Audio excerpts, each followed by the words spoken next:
আসসালামু আলাইকুম। আমি এস এম তাফসিরুল ইসলাম। আমার প্রতিষ্ঠানের নাম আইসাইট আইটি। আমি অটোনিমো জিপিএস ট্র্যাকিং সার্ভিস কোম্পানির চিটাগংয়ে সেলস পার্টনার হিসেবে কাজ করছি।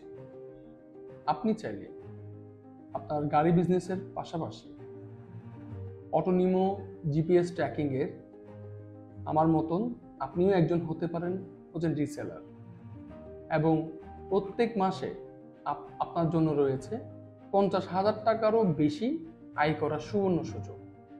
তাই বিনা বিনিয়োগে বাড়তি আয় করতে আজই যুক্ত হন অটোনিমো জিপিএস ট্র্যাকিং সার্ভিসের সাথে। বিস্তারিত জানতে যোগাযোগ করুন আমাদের হটলাইন নাম্বারে অথবা আমাদের ফেসবুক পেজে।